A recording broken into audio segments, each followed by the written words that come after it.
This episode of the Chris Johnston Show is brought to you by Sports Interaction. Sports Interaction is your homegrown sportsbook where local takes on an entirely different meaning, focusing on the teams, games, and players that matter to you. Sports Interaction is on the ground, on top of local trends, and offering prop bets that you never even imagined existed.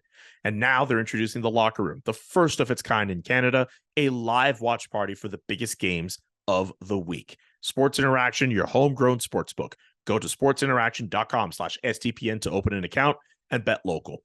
19 plus, please play responsibly. If you have questions or concerns about your gambling or the gambling of someone close to you, please go to connexontario.ca. This episode of the Chris Johnston Show is brought to you by Factor. This holiday season, you might be looking for nutritious, convenient meals to keep you energized on jam-packed days. Factor, America's #1 ready-to-eat meal delivery service, can help you fuel up fast for breakfast, lunch, and dinner with chef-prepared, dietitian-approved, ready-to-eat meals delivered straight to your door.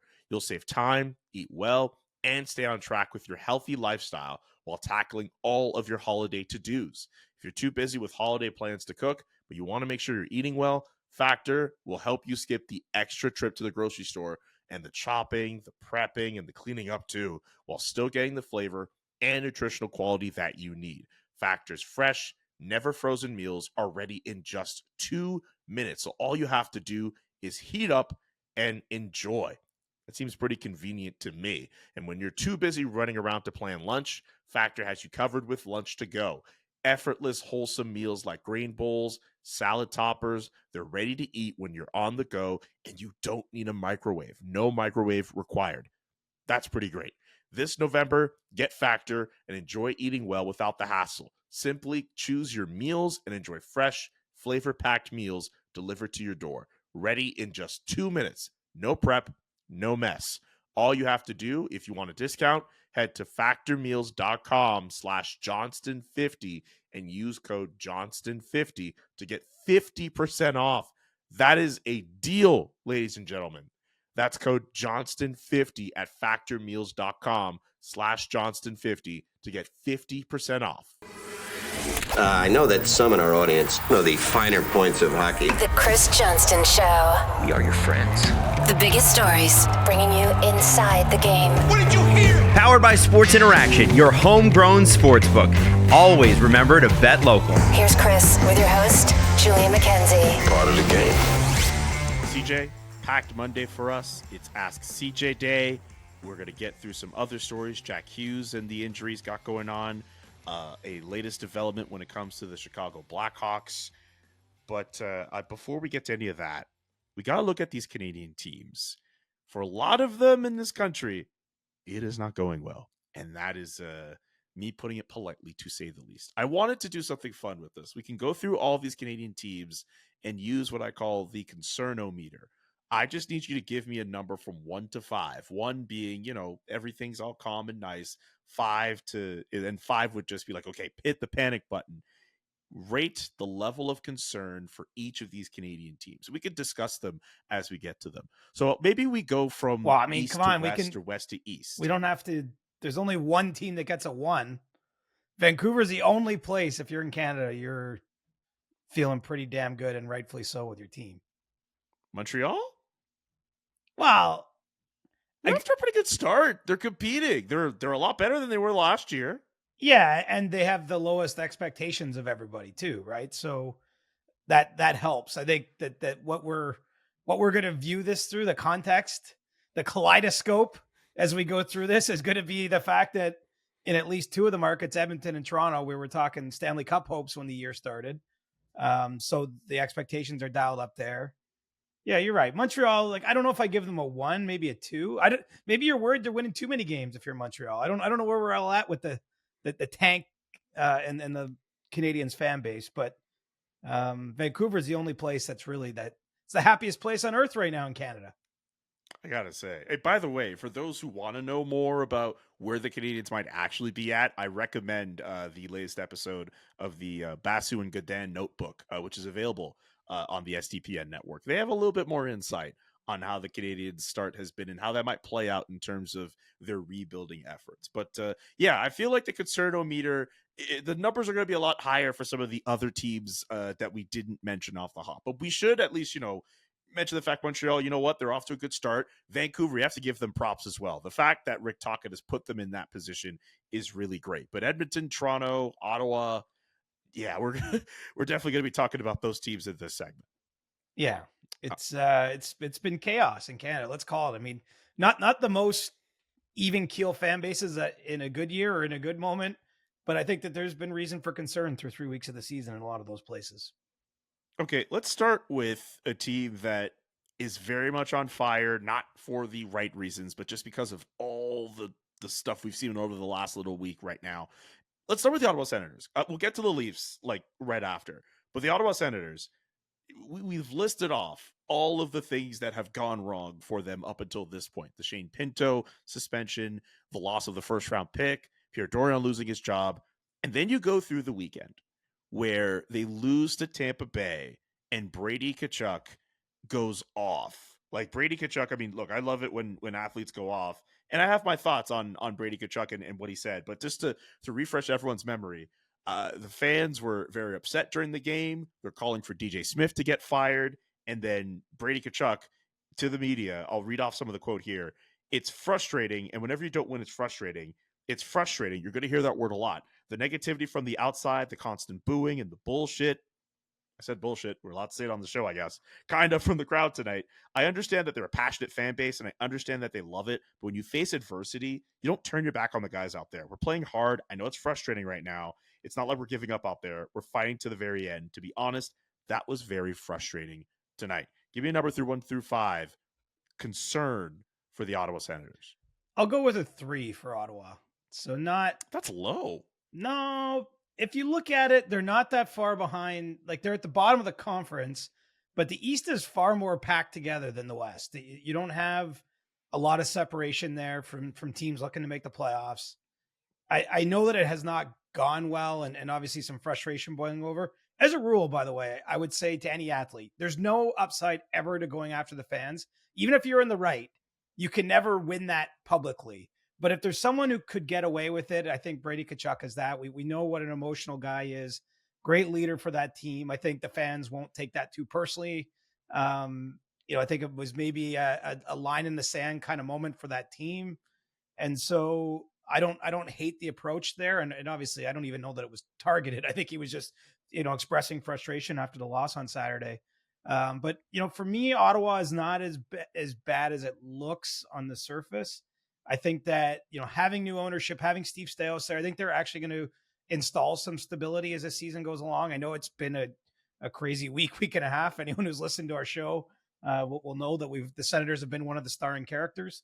But I do think that they still are in a reasonable position to make a push to get in the playoffs and all that. And I like the Brady Tkachuk response, honestly, just because I think he's someone that will back it up with his play. And sometimes you have to go through some things, I think, to find yourselves. And so I'm expecting Ottawa. I'm not putting a 4 or 5 in terms of absolute panic on them, because I do think there's time for them to really make this a great season. And I don't think all that much really has to change. They're not that far off from being where they want to be.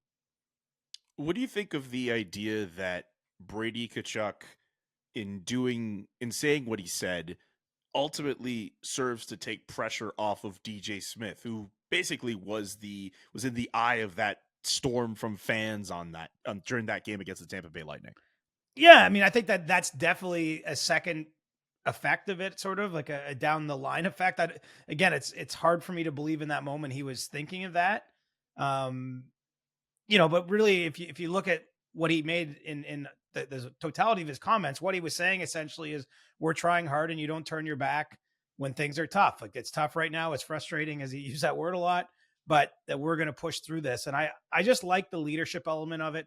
I realize that one specific quote you read out, could be interpreted as though he's going to war with the fans. And maybe if he could have a do-over, I'm guessing he wouldn't have included that part of it. But, I did watch the whole clip that was online, and really he was just consistent that we're going to get through this together. And I think that only time will tell if that's in fact true, but it's probably nice for them. They have a break in their schedule. They don't play till Wednesday in Toronto after that game Saturday. So, there is some time for things to cool off, have a couple hard practices and, as I say, if I was ever doing PR for athletes, I would say just never go after the fans publicly. There's no upside, but I do think he's one guy that can get away with it. What about DJ Smith's job security? Where is that at? Oh, I think it's fine. I mean, they're looking for less change in Ottawa, not more after everything that's gone on. So that's not to say that it's rock solid for sure, but I really don't believe the organization even wants to go there at this point in time. I suppose there's things that could happen that might force them to that kind of move, but I think that they're trying to draw everyone together under Michael Anlauer, Steve Stais, their front office. And so I would be surprised to see that move made. I think, I guess with any coach, there comes a point in time where almost management feels like it has no choice, but that's not something I think that is really too front and center in the minds of the people making that decision. I got to say, you explaining DJ Smith's situation right now with the Ottawa Senators, that to me hammers home why you're giving them a 3 on the concernometer, because I have to admit, I was very surprised. I thought you were giving them a 4 or a 5. Well, I mean, I might have a 4 or 5 in my back pocket here. I didn't throw that card on the table the first deal here. Okay, how about we go to the other team in Ontario that's going through a bit of a tough time, the Toronto Maple Leafs. Steve Dangle is still very upset over the Timothy Liljegren, Brad Marchand kind of collision, which then led to an entire discussion about whether or not these new players should have done enough to stand up for their players and if this team is soft. By the way, that LFR from Steve Dangle, really well done. And I'm not being facetious or trying to make a joke for the Leafs fans who think I'm going to do that. No, I think Steve genuinely did a very good job with that LFR. You're in the market. You know what's going on. How do you rate the level of concern for the Maple Leafs? Well, I mean, look, it's not just Steve. I mean, the Leafs themselves had a meeting to discuss the lack of reaction to the Marchand Liljegren thing. And so, and I say this with respect to Steve, but this isn't just a sort of a storyline driven through the fan base or the media. This is something internally that they've, felt the need to address. So it has not gone well in Toronto. I'm still going to give them a 3 though. And there's a couple reasons for that. I mean, look, you've got Austin Matthews with 11 goals in 11 games as we're recording this.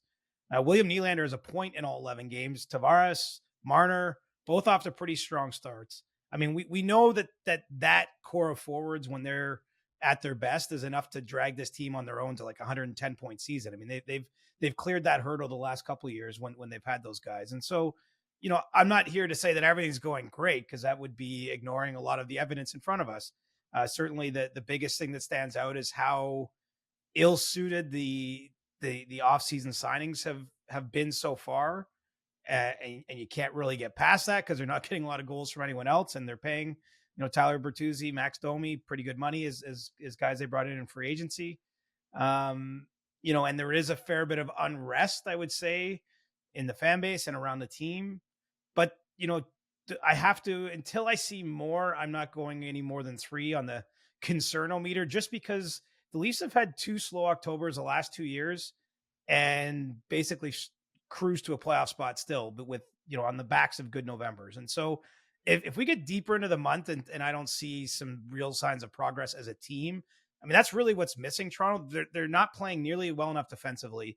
And as a team, they just haven't had a really good game yet. They're still in a fine spot, I would say, in the standings. So that's what I mean, is that they've been able to overcome their shortcomings. But, if we don't see some progression, I will quickly get to a 4 or 5.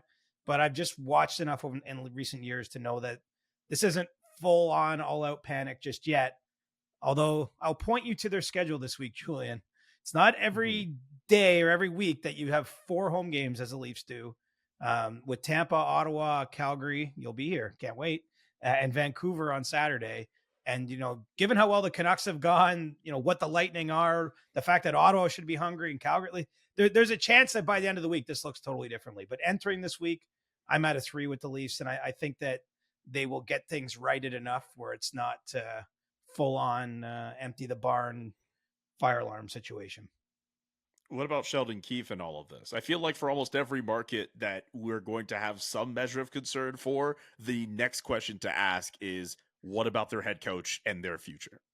I suppose it's a fair question. He just signed a contract extension and went through a long summer with Brad Treliving, his new boss, in terms of before he even was assured that he'd be back. So, I think it's a little premature to go too far down that road. But, in any market where the expectation is to challenge for the Stanley Cup, there's always the possibility that you get far enough off course that you get to a point where that decision has to be made. I don't think we're anywhere near that in Toronto. But that being said, let's let the script play out a little more. I mean, I want to see the next 5 or 6 games. They go to Sweden next week.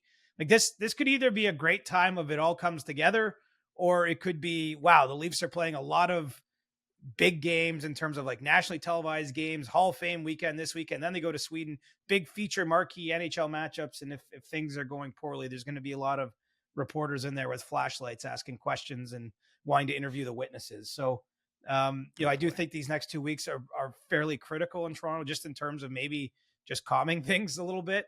But I'm not firing anybody just yet.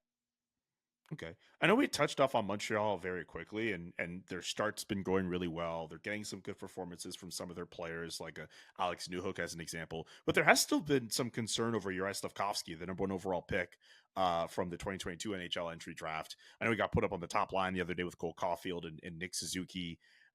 Does Juraj Slafkovsky's play and his development to this point, are you concerned about that at all? Does that affect your number for the Montreal Canadiens? No, I mean, I'll go 2 for Montreal. I don't want to give them the full everything's rosy 100% because, in part because of that storyline. And look, I get why the fans of the team, I understand why there's a lot of conversation around it. I personally think it's a little overblown. I just saw Quentin Byfield come through the Eastern Conference here the last week, and my goodness, all of a sudden he's looking like quite a player, right? And it maybe took him a little bit more time.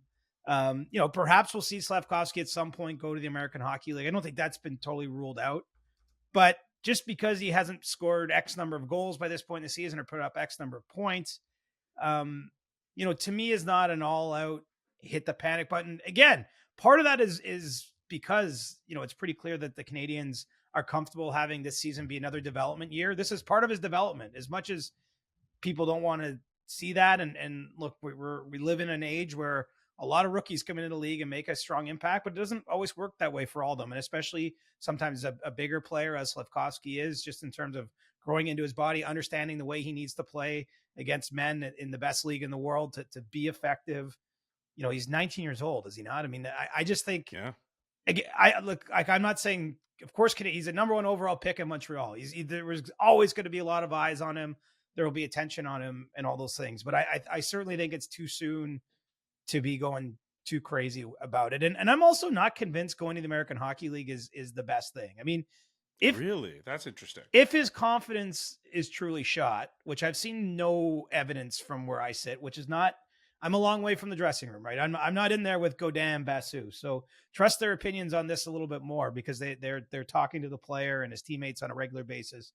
They have a feeling. But I mean, going to the AHL is a far less structured game.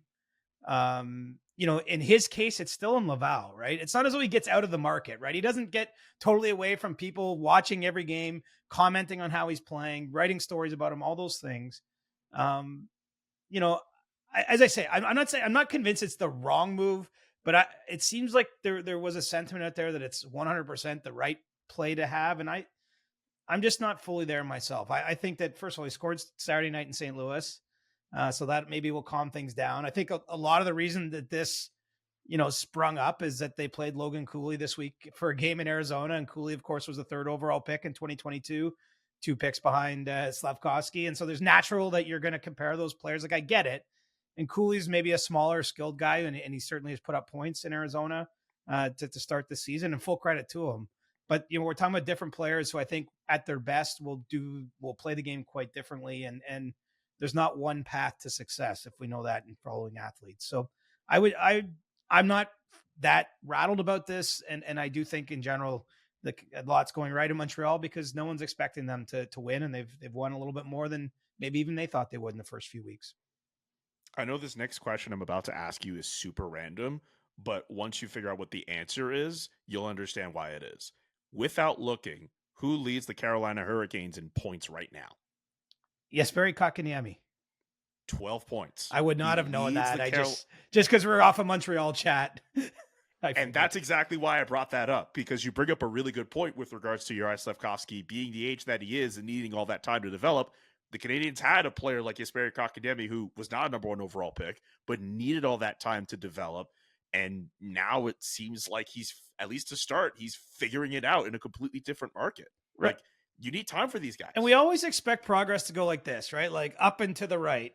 And the truth is, and you've probably seen these memes on Instagram, like progress actually looks a lot like this, where you're going up and then all of a sudden it's a sudden sharp down and across. Like it doesn't happen always on a set pattern. And, I think it's hard when you're a first overall pick. I mean, every forward that's been a first overall pick has basically made the league right away.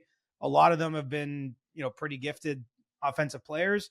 Remember Jack Hughes, he didn't have the best of rookie seasons though. And now, when we've talked about him, we're talking about him maybe, contending for a Hart Trophy this year, and certainly had a fantastic start to this season in New Jersey before getting injured. I mean, I just think that it is worth remembering every once in a while, taking a breath, looking around the league, thinking outside of the market that you're maybe focused on that team or that you might live in.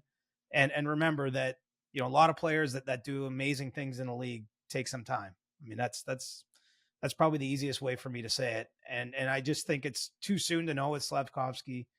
I think that it is a debate, I guess, about the best way to get more out of him, but I'm not so sure that this is hurting him.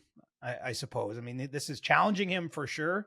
I bet that there have been some tough nights already this year for him. He expects a lot of himself. He knows he doesn't need us to tell him what his colleagues are doing or his contemporaries, right? I mean, usually, unfortunately, that's the way it goes in life. People compare themselves to those that maybe they grew up around or know. I mean, he's probably putting more pressure on himself than we are on him, but I just think everyone should take a breath. It's Montreal. This should be an easy time. There's no chaos there compared to some of the other places. That's very true. What team it's funny, like we think about the teams in the East, we think about the teams in the West and what they're going through. Feels like Winnipeg is just kind of quietly just moving along. What about them? They're third in their division right now. Yeah, I would have them at a 2. I mean, they've had their own challenges to start this year. Obviously, most notably Rick Bowness, their head coach, having to take a leave from the team with his wife falling ill. And so that would be a change. I know Scott O'Neill has been part of the staff, and the idea was that he would be there to replace Rick Bowness likely long-term. But I mean, no one plans on having a new head coach all of a sudden mid-season or early in the season the way they did. But I think, the Jets have had a reasonable start. And I predicted this team to make the playoffs. It's way too soon to say if I'm right or wrong, but they're kind of where I thought they would be. I certainly don't think it's going to be comfortable to get there. I think they're going to be in a true playoff race for a lot of the year. But you're seeing some good things, pretty good start to the year for Mark Scheifele on the back of his new extension. I think they're still finding their way with the forward lines a little bit and how they're going to work out their balance up there. But, the Jets have, they're making some headlines too, I suppose, for the attendance troubles they've had at home. But, they look to me like they're in a really good spot to get back to the playoffs. And, as I said, we need to see about like 70 more games before we know for sure, because I don't think it's going to be a clinch in March kind of situation for them. What about Calgary? Let's continue to go through the West. I'll put a 4 on the Flames. I had pretty big hopes for them to bounce back. And, what concerns me is that some of the top players that took a step back last year have not rebounded yet this season. You wondered how a new head coach might be able to impact things. I'm not at all laying this at Ryan Huska's door, but you haven't got the bounce back in the areas that you might have been planning on it. And, they're at this weird stage where they've extended Michael Backlund. They were well down the road to doing it with Noah Hannafin. There's obviously a decision to be made on Elias Lindholm, Chris Tanev, and some other players that are in UFA status. But you're caught between this, like, should we really be extending this core? And so I'm probably a little more panicked there than some of the other situations, because I did expect them to have a stronger start. And now they just feels like they're kind of caught, right? They don't know which way it's going. And obviously there's still tons of schedule left. They're actually one win ahead of the Edmonton Oilers, who I'm sure we're going to get to next. And so it's not as though the season is not lost, but they've dug a pretty big hole here. And I think because of some of the huge organizational decisions still pending, to me, there's a degree of like, oh shit here. Because if you're not extending those players, are you trading them? Are you trading them for draft picks?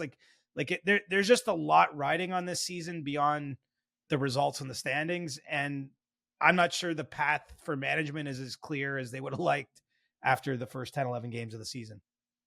I wonder how much more clarity they will get after this week. They have a game against the Nashville Predators on Tuesday, and they have a 3-game road trip that will see them through Montreal, Toronto, and Ottawa. Not in that order, but they will see those 3 teams on the road after Nashville. I wonder if you're Craig Conroy and you have all these hopes for this team and they go off on this 6-game losing streak, but imagine they win 4 in a row. Like, what do? I would be so confused. It almost feels like if you're a Flames fan, you're probably hoping that they lose out these next 4 games so you make it even more clear to management that you need to retool. But if they win those games, and all those guys in that room, whenever we keep asking them, they say they have what it takes to make the playoffs. All those guys are good players. They believe in themselves. Is winning the next few games enough to convince this core, or at least to convince Craig Conroy they should at least give this core one more chance? I don't know. I have questions about that. Well, I mean, this is what's crazy about the industry. I mean, you're right. Winning or losing the next 3 games, what does it really tell us in the big picture of things? But, I can say that there was a world when Noah Hannafin and the Flames were having their contract talks where if they maybe won 3 games in a row versus losing the first 3 of this what is now a 6-game losing streak, maybe they're signed that deal. The atmosphere, they were close enough on doing a new contract where yes, if things felt right, it might have just come together there within those couple of days. And then now everything's on hold, no negotiations going on with any of the players.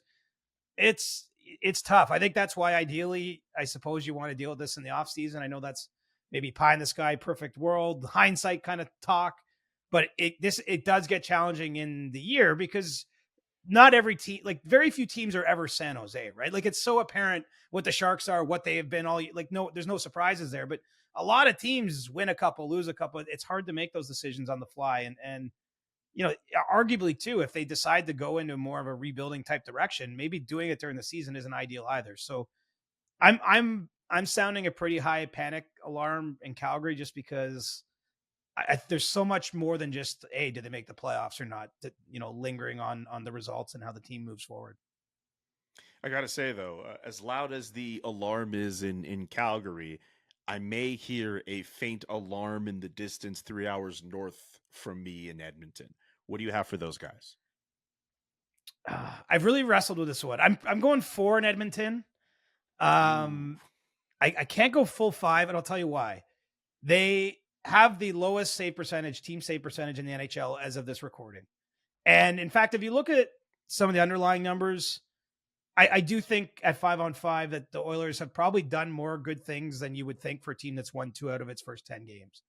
And so given who they are and what they've done, and the fact that if you go by maybe a lot more process-oriented view, I think that it's not that hard to envision a turnaround for this team. Remember too, Edmonton had a ridiculous finish to last season. From January 1st into the playoffs, I think inarguably the best pretty much of any team. I know Vegas had a wild run too, and obviously went and stormed their way to a cup, and now they're storming their way out of the gates. So maybe something clicked for the Golden Knights honor about January 1st as well. But, we've seen this out of Edmonton in the past, and I'm going to assume that one or both of Stuart Skinner and Jack Campbell are able to get more out of their games, and that will stabilize itself a little bit for the Oilers. But there's still no way around the fact that there's serious questions being asked there. They're going into Vancouver on Monday night. Probably by the time you're listening to this pod, you'll know what happened there. But that's, a place that they got smoked on the opening night of the season, where the Canucks have everything going for them.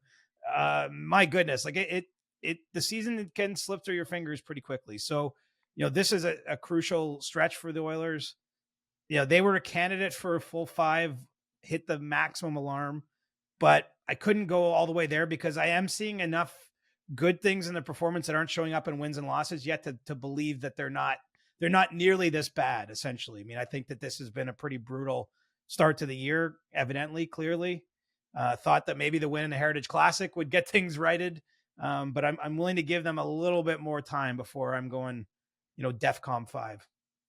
You're willing to give them that time. I presume the organization is also willing to do the same, or change is imminent in some way. Well, I think discussions start to happen about what we might do, but I don't think that they're anywhere near action. And, they're like a lot of teams. If we had done this exercise for pretty much all these teams, I'd tell you not a lot of cap space. So there's not a lot they can do that way. I mean, at one point, remember they signed Sam Gagner here. They send Adam Erdy down to the minors. Like you're making moves on your fourth line, essentially, because that's sort of what the cap allows you to do with your depth players. And good on Gagner, had 2 goals in his first game back in the NHL. But I don't know that we're at the stage of the season where I can see too much else happening. You might be trying to fire that coach too. It seems to be a theme so far for you, Julian, but I'm not trying to fire anybody, man. I know. I'm just asking. I mean, well, and we all know that's the one thing the cap doesn't affect, right? It's a change that can be made. But I think that they're not hitting that button just yet themselves. And so, I think that there's a huge amount of focus and attention on getting this turnaround, but we'll have to see. I mean, this Canucks game, I'm just fascinated to see how it goes. I could see that the conversation already shifting in the next couple of days if that's a tough night for Edmonton. You think with that game, imagine who they play. Well, imagine the Edmonton San Jose game that's to come later this week. Could you imagine if Edmonton loses that game? Well, I mean, that might be a nice night for them, right? I mean, Pittsburgh kind of had a middling start to the year, and they went and put 10 up at the Shark Tank. So, I mean, what a homecoming for Erik Karlsson there. The Shark Tank used to be probably the most intimidating building to play in as a road team, and now everyone it's point night when you show up there these days. Yeah. Let's get to the Vancouver Canucks. Only 2 teams, as of this recording, have more wins than the Vancouver Canucks: the Vegas Golden Knights and the Boston Bruins. I presume we're giving the Vancouver Canucks a 1 here. Oh yeah, we can give them like a 1 with like a plus. Like this is a dream start for an organization that's been through a pretty turbulent couple of years for a whole host of reasons. The last number of seasons, I actually know someone who was at the game Saturday and texted, and he's like, they're legit. That was the feeling inside the building, that this isn't maybe just some sort of PDO bender or something where, like any team can go on a good 10-game stretch, for example, and they maybe just did it at the right time of year. No, it seems as though the Canucks have taken a step forward. I mean, I think having Quinn Hughes have the start he's had, Pettersson's been on it right out of the gate. And, obviously Rick Tocchet has found the right formula for his team. And there was so much emphasis on a great start to the season in Vancouver. If you remember, that was a talk all the way back to September in terms of getting their players back to the city early, well before training camp. And they actually executed on that goal and that vision. Now there's still a long way to go. But I don't see any cause for concern early going here for the Canucks. And obviously I think they've just outperformed everyone's, thoughts. Maybe inside the market, there was some hope, but I didn't see a lot of people externally saying, oh, watch out for the Canucks. And they've really had the kind of start that I think people are like, oh, maybe this is this year's New Jersey, right? That was the Devils last year. They had a great start, and they had some cool periods, but they never cooled off to the point that they were in danger of missing the playoffs. And then they went and won a playoff round too. So maybe this is the trajectory. The Hughes magic worked in Vancouver last year. Maybe there's a little bit of that Hughes magic in Vancouver now. It sure seems like that. And that's going to do it for that segment. We have sports interaction to go, a few other news and notes to get to, and then we'll get to your questions for Ask CJ.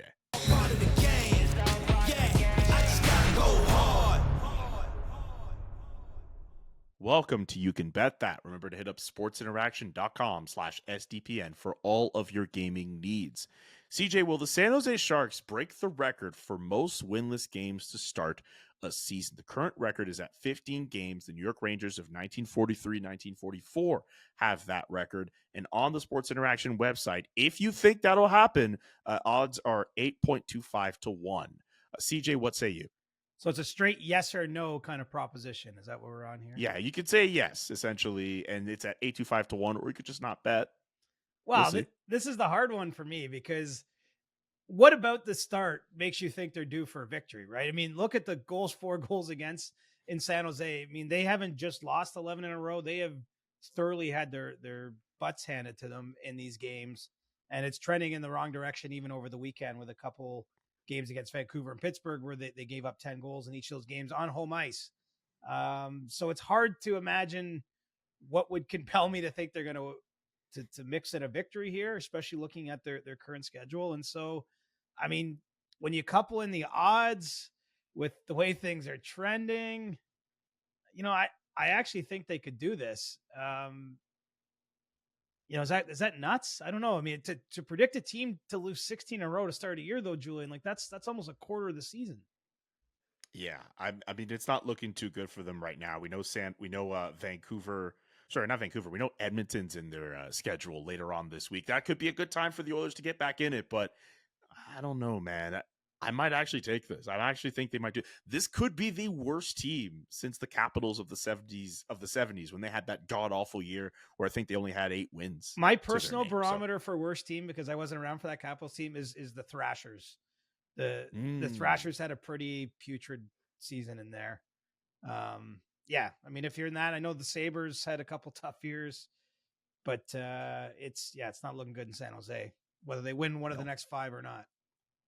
SportsInteraction.com/SDPN for all the best odds before game, in game, and the best props. SportsInteraction.com/SDPN. This episode of the Chris Johnston Show is brought to you by SeatGeek. With over 28 million downloads, SeatGeek is the #1 rated ticketing app. There are more than 70,000 events every single day on SeatGeek, including concerts, sports, festivals, and more.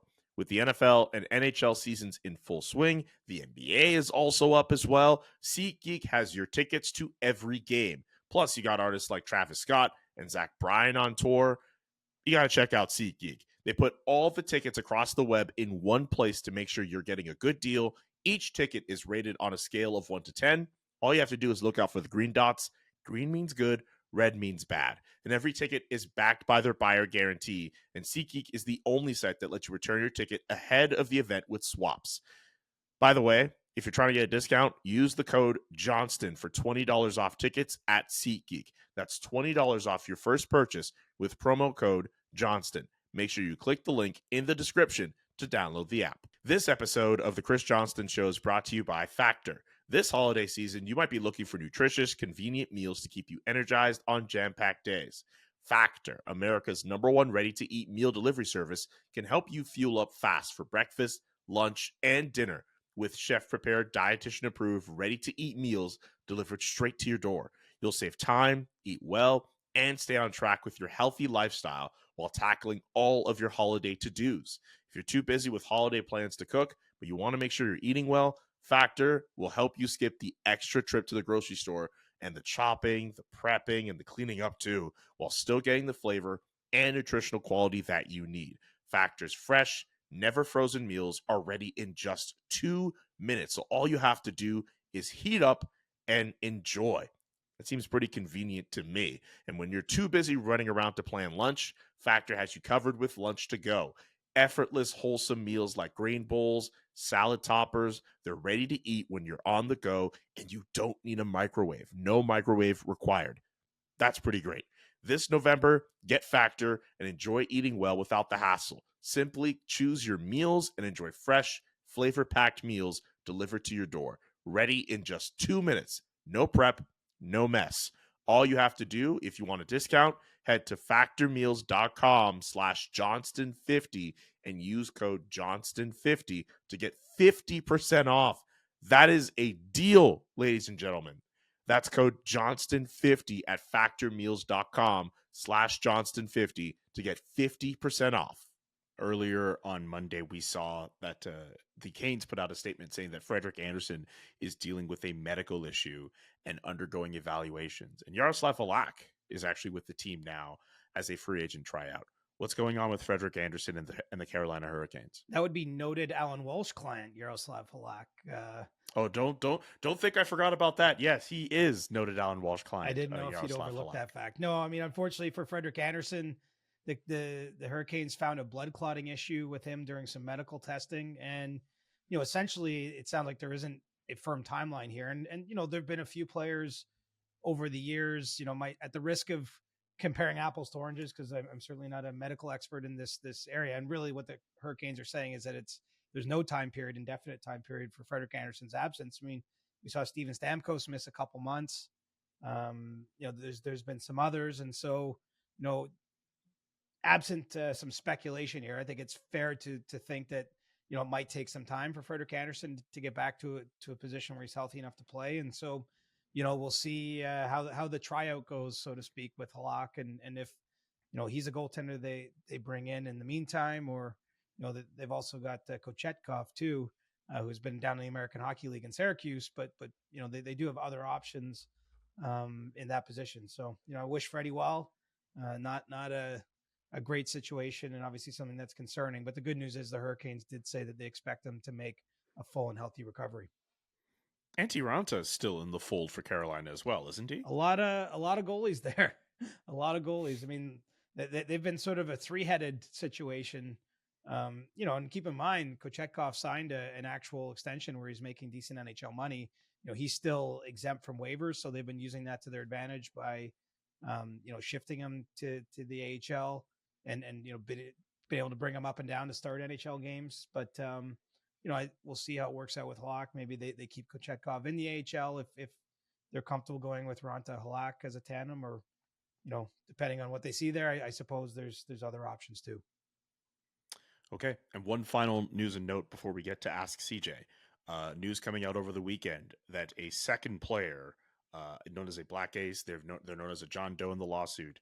They filed that suit against the Chicago Blackhawks for failing to act during the 2010 playoffs when informed of sexual assault allegations from former video coach Brad Aldrich.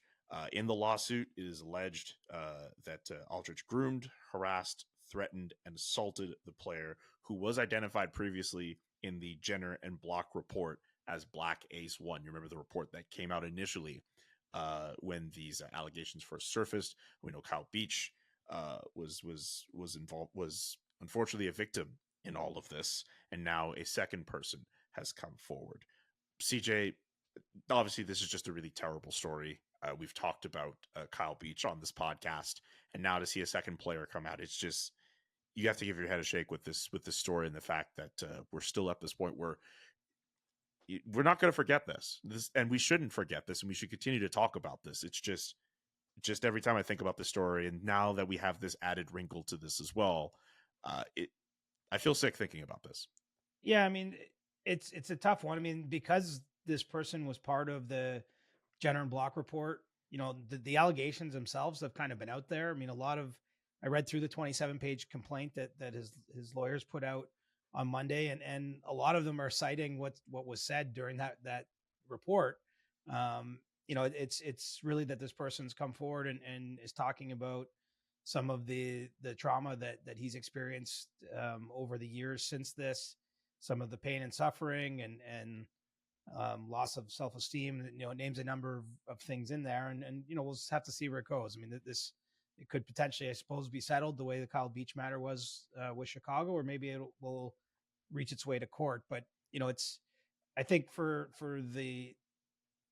so much has changed since then, in the sense that obviously the management and Coach Joel Quenneville were both, Al McIsaac was taken out of his position, Stan Bowman with Chicago back at when the Beach matter came to a head a couple years ago, and Joel Quenneville hasn't coached in the league since then. So I don't know that there's anything more than what's already been done behind the scenes to happen, but we'll have to see if this individual ends up being compensated essentially for the things that are alleged to have happened here.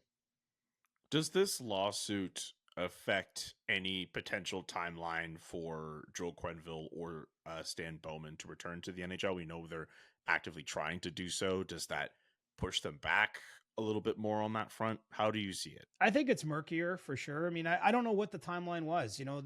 Gary Bettman has never committed to a timeline. When he's been asked about this publicly, he's sort of said something to the effect that neither are eligible to work now in the league. We know that both Quenneville and Bowman were in a meeting in Chicago that had all the league's GMs and head coaches in it, in which they shared their experiences, what they've learned. And that was thought to be part of a process to eventually return to the game. But I don't know what the timeline was, so it's hard to handicap if it's going to get any worse as a result of this, but I can't imagine it, putting the league of a mind where they feel they need to, act in an expedited way. And so, I think that I'll just say it muddies the waters, but it's hard to get a read on when exactly either of these gentlemen were going to be in a position to return anyway. And so this certainly brings some of the negative things that happened back in 2010 back into the public consciousness.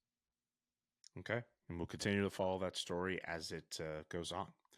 Bit of a switch here, but it's time for Ask CJ, where we take in your questions, whether through Twitter, whether through Discord as well. It's a good way for us to end off the Monday show. We get to pick CJ's brain about whether it's hockey stuff, food stuff, anything. A lot of hockey questions this week, but all right. If there's a fun one I'll try to add in, I'll definitely put that in for you. I feel like you kind of answered this first one, but I'll still ask it anyway. From Red Shark Pack, finish this sentence. This year's Sharks are the worst team since blank. Since the Thrashers existed. It's a lot of Thrasher slander today. I don't want the Atlanta Thrashers Twitter account to get at us for that. It was a tough go there. A lot of good things came through Atlanta, some good players, and actually some people I like that work for that organization that I got to know well. But that organization, there was a weird building they played in. I don't know if you were ever in that building, Phillips Arena at the time. Never been there. One side was all boxes, so like you didn't really have fans fully in the arena. Obviously as an organization, they lost a lot more than they won, and they ultimately had an ownership group that abandoned ship. So it was a tough run down there, and they certainly had a tough first season too. For traveling media going to Atlanta, would they go to Magic City? I've been to Atlanta and I don't know what Magic City is. So I can answer that I was never going to Magic City. Okay. Well, you know what? For those who know what Magic City is, keep it to yourself. If you don't know what it is, Google exists. I was just curious. Okay. Anyway. No, I could kind of guess what you're getting at now, but I didn't know. I don't know. Honestly, the arena was downtown. I think that was part of the problem. Like it wasn't the best area of town. And I know when there's talk now of maybe a third NHL go around in Atlanta, there's talk of a distant suburb that might build an arena. So I don't know if that arena is going to be near Magic City or not. Next question from Philip Sabatka. How much of an issue is it that the core four, they're talking about Toronto, will never engage in a fight? Crosby, Taves, McKinnon, Marchand, all willing to at some point say enough is enough and put themselves in harm's way for their teams. They seem to think that the core four does not do that compared to the other four names that they mentioned. Yeah, for me, it's not necessarily about a fight itself. I mean, I know Sidney Crosby did get in an actual fight in preseason this year, and he's been in maybe a handful over a long career. I think it's a willingness to, compete at a certain level that maybe you're looking for a little bit more of. And to be fair to those guys, I think the Leafs have done it at times. It's just there's been a few notable situations where it didn't happen. I mean, one of them came up with Brad Marchand this week and Timothy Liljegren last week. That's put the spotlight on this issue. I think people think back to that playoff series with Tampa last year where Riley had a play where Braden Point ended up crashing in the end boards and like you had Stamkos and Kucherov like leading the charge into what was a physical engagement with the Leafs players. I don't know if the Toronto players will ever get to that point, but I think that certainly as a team, they're looking to be tougher as a team, and those players lead the team in pretty much every aspect. And so I don't know that it necessarily has to be dropping the gloves, because you know what our debate's going to be. Like if Austin Matthews drops the gloves at some point and breaks his hand and he's out for, an extended period of time, we're going to be talking about what is Austin Matthews doing fighting? So I don't know that it's necessarily a fight. I think it's more getting in someone's face, standing up for a teammate, finishing your checks, which I think, especially if you watch, some of the playoff hockey that those guys have played, like Matthews in particular, I feel like engaged pretty physically in legal ways in the game, in some of those big games. Like it's not like they do none of it. And I don't necessarily need to see them add to their fight card, but I think as an organization, the Leafs are looking to up that level. I know they are. And if it was one of those players that kind of drew them in, a little bit from time to time, I think that'd be appreciated by management. Okay. From Congo Red, what is your first drink in the morning? Black coffee. Just no cream or sugar? No, never. How are people able to do that? I never understood that. I'm thinking like, how can you ruin your coffee with milk or cream or sugar? Hey, different strokes for different Yeah, folks, I guess. it's funny. I My don't know. mom It's used to just drink her coffee black, and I wasn't always a coffee drinker. But once I kind of maybe started at some point in my early 20s, I just took it black because that's almost what I'd seen, and I really like it that way. So I will rarely ever put anything in a coffee. So it's a black coffee or a water first thing in the morning. Yeah, I guess I'm more water than anything else. I'm not a big coffee aficionado, so I don't really have any stake in this race. Producer Drew seems to be in agreement with you. Black coffee is what he prefers. It's because producer Which makes Drew's got sense. some good takes all of a sudden. I don't I've think we come need to get that appreciate his crazy. takes since he's been Let's- producing our show for the last couple of weeks, and I Okay, start to see some of the things he's saying. I'm just gonna get to the next question before you get yourself in trouble, man. You don't need to do that. You don't need to do that. This is a bit nuts. From Mike M, what's your all-time favorite goal song, and why is it the Brass Bonanza? I mean, the Brass The Hartford Bonanza was Whalers pretty song. good in its day, and I remember it from like It the was. video games. Was it the Sega game? I think had it when I was a kid. Dun, dun, dun, dun, You're dun, asking dun, me. I dun, never played dun, on a dun, Sega dun, Genesis. dun, dun, dun. I have to say the Chelsea Dagger was pretty good when Chicago brought that in. Like for the era to go with that song, and the team was good. I found that one to be good. I like the Bruins goal song, like like they just sort of there's Yeah. I gotta say the game ops at a Bruins game for me is like I love it. You know when you're there as a visitor, put it that way. There's just like they really create a certain atmosphere. Feels like a little bit edgy in a good way. I think if you were a fan of that team, like it's a big party. Like I like what the Bruins got going on. I'm sure I'm missing some other good ones, but those are the ones I remember. I kind of like the train in LA too. The high pitch like ding. Can't really Oh, that's cool. mimic that. But I think ones that like think about it. So many goal songs, especially when you're traveling around, like you don't even think about them. But the ones that are memorable are the ones I just mentioned. I also don't mind the Dallas Stars one too. Yeah, I don't the mind. Pantera. Dallas Stars. Stars. Dallas Stars. Stars. I don't mind that either. So there's lots of good ones to choose from. I will give hat tips to Seattle. They have a really good one, and Detroit has a new one. They made it Eminem Without Me. I like theirs. Those are two teams I will big up. Believe it or not, Seattle is now the only building I've never been into to see a game. So man, I gotta get to a game, man. I'm heading there next month for some meetings, but I'll get to a game probably when I'm there, hopefully. So you've been to Mullet Arena? Okay, I haven't been there, but I've been to Arizona for games. I have not been Yes. into Mullet Arena either. I'm not really Okay. counting that. Like that feels. I went to Glendale a whole bunch. I've seen the Coyotes play live a bunch. I would go to Mullet. I'm just not making a special trip there. That's all I'm saying. One final one for you from Grim Reaper. Likely a foolish question, but with many rookies hitting 10 games played and activating the first year of their contract, I was wondering how their pay works up until then. Are they playing the first 9 games for free? Are they being paid their contract wages as normal? Curious how that works. No, every NHL player essentially gets paid for each day on the NHL roster. So this year it's 192, and this is the regular season. So it's a 192-day regular season. So if you want to have fun, or I don't know if you find this fun, go divide any player's salary by 192 and you can figure out what he gets paid for that day. That's obviously before taxes and agents fees and all that other stuff. And so the same would be true for, a rookie player. I mean, the players that have been around so far are probably rough math. I can't remember what the first day of the season was. Was it October 10th? I mean, they're at about 27 days pay right now. So, that's a couple $100,000 for them.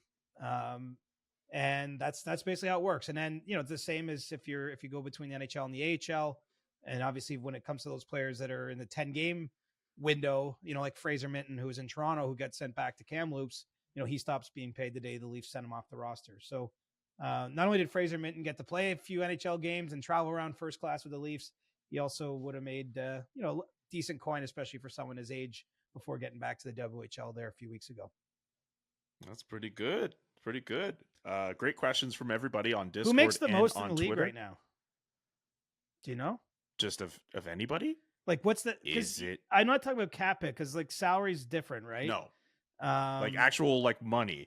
Is it? But let's just in say for terms of- fun, if someone's making $12 million in straight salary with no bonuses, that means that they're earning $62,500 a day this season. Who? Now I need to know who was making the most money. Cap Friendly should definitely have this, where they have the list of players. We and didn't you're plan able to for this, figure out, like, unfortunately. But I didn't know that question was coming. do you want to guess who it is? I think I have it in terms of salary. Well, tell me. I do have. I think I have. What's the highest salary? 16.5 million For who? Nathan McKinnon. And is it straight salary, meaning no bonuses? Can you see there? Let's see if we could see if it's no salary, no bonuses. I believe it is.